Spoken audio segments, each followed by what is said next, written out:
Assalamualaikum warahmatullahi wabarakatuh. Perkenalkan, nama saya Zahir Rahmat Albari dari kelas 2 TPJJ 2 dengan NIM 23014111035. Hari ini saya akan membahas rangkuman pelabuhan. Bahasan kita pada hari ini adalah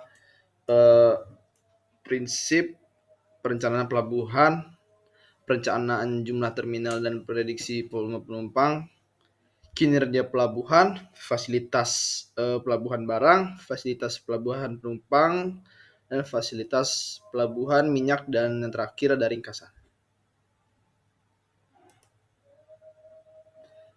Ya, jadi itu yang pertama itu ada prinsip perencanaan pelabuhan. Yang pertama itu menentukan tujuan dan sasaran pembangunan pelabuhan. Yang kedua, prediksi lalu lintas pelabuhan. 3, pengolahan data. 4, menganalisa hasil data. 5, penelitian luas terhadap kondisi lingkungan. 6, desain bangunan-bangunan pelabuhan. 7, analisa ekonomi. 8, memilih alternatif skenario yang paling menguntungkan. Dan yang terakhir, pengelolaan dan pengembangan. Selanjutnya ada perencanaan jumlah terminal dan prediksi volume penumpang pelabuhan. Perhitungan luas terminal penumpang didasarkan pada gerakan pada jam sibuk dengan asumsi kebutuhan ruang sebesar 1,2 meter persegi per penumpang beserta barang bawaannya.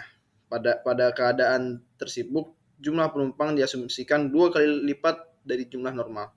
Areal terminal penumpang perlu dilengkapi dengan fasilitas seperti kamar kecil, ruang satpam atau informasi, ruang penimbang barang bawaan, dan yang terakhir ada kafeteria untuk memenuhi kebutuhan penumpang. Selanjutnya peramalan penumpang.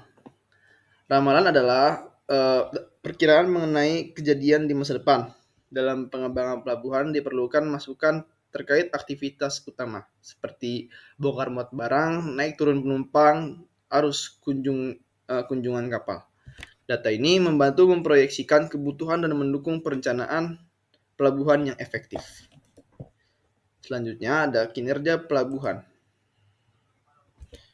Kinerja pelabuhan dapat digunakan untuk mengetahui tingkat pelayanan pelabuhan kepada pengguna pelabuhan, kapal dan barang, yang tergantung pada waktu pelayaran kapal selama berada di pelabuhan. Kinerja pelabuhan yang tinggi menunjukkan bahwa pelabuhan dapat memberikan pelayanan yang terbaik. Berdasarkan keputusan Dirjen Perhubungan Laut nomor 2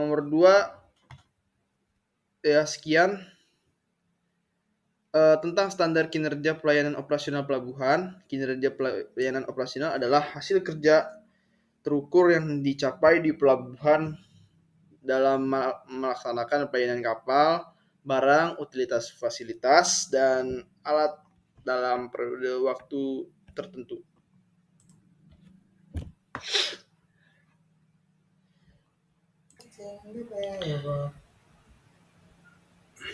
Indikator output, indikator performance pelabuhan dapat dikelompokkan sedikitnya 2 kelompok indikator.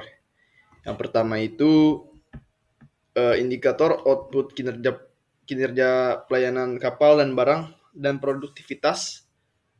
Indikator yang erat kaitannya dengan informasi mengenai besarnya output lalu lintas barang yang melalui suatu peralatan atau fasilitas pelabuhan dalam periode waktu tertentu. Yang kedua itu ada indikator service atau kinerja trafik. Dasarnya merupakan indikator yang erat kaitannya dengan informasi mengenai lamanya waktu pelayanan kapal selama di dalam daerah lingkungan kinerja pelabuhan. Selanjutnya itu ada fungsi kinerja pelayanan operasional. Fungsi kinerjanya yang pertama itu ada sebagai alat untuk mengukur tingkat keberhasilan penyelenggara transportasi laut, sebagai instrumen perencanaan untuk menggambarkan kondisi yang ingin dicapai di masa depan, di masa yang akan datang. Lalu sebagai instrumen perencanaan untuk mengalokasikan sumber daya atau investasi, dan terakhir sebagai instrumen pemantauan dan evaluasi kinerja. Selanjutnya itu ada indikator kinerja pelabuhan.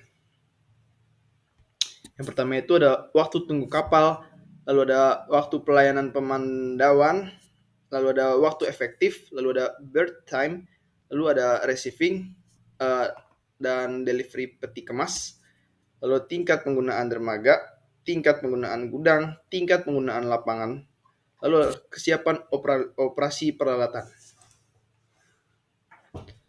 Selanjutnya itu ada fasilitas pelabuhan ikan. Indonesia memiliki potensi besar di bidang perhubungan laut dan kemaritiman, sehingga pelabuhan merupakan fasilitas vital yang harus ada. Kementerian Perhubungan Indonesia membagi pelabuhan perikanan menjadi beberapa kategori berdasarkan kelasnya. Yang pertama itu ada pelabuhan perikanan samudra atau yang bisa disebut PPS kelas A. Lalu ada pelabuhan perikanan Nusantara PPN untuk kelas B, ada pelabuhan perikanan pantai untuk kelas C, ada pangkalan pendaratan ikan atau PPI sebagai kelas D. Fasilitas yang ada di pelabuhan ikan. Yang pertama itu ada lahan, dermaga, kolam pelabuhan, dan jalan komplek dan drainase. Untuk fasilitas penunjangnya ada pos jaga dan MCK. Selanjutnya ada fasilitas fungsional, yaitu kantor administrasi pelabuhan, tempat pelelangan ikan, suplai air bersih, dan instalasi listrik. Selanjutnya ada pelabuhan barang.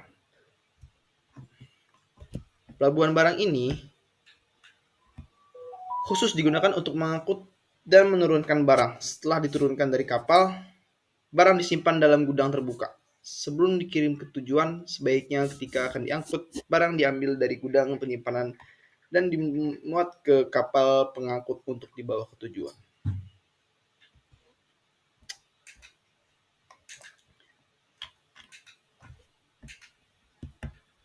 Fasilitasnya itu ada yang pertama itu ada dermaga panjang, lalu ada transito. Selanjutnya ada pelabuhan penumpang. Pelabuhan penumpang atau terminal penumpang adalah pelabuhan yang khusus untuk penumpang yang naik turun kapal. Pelabuhan ini dilengkapi dengan fasilitas untuk penumpang seperti ruang tunggu, toilet, keamanan, dan lainnya. Selain itu terdapat jalur terpisah untuk keluar masuk penumpang dan barang bawaan. Selanjutnya itu ada fasilitasnya. Yang pertama itu ada tentu saja ada perairan, tempat labuh, kolam labuh, dermaga, terminal penumpang, ruang pelayanan umum. Selanjutnya ada ruang keberangkatan, ruang kedatangan, dan ruang penjualan tiket. Baik, sekian untuk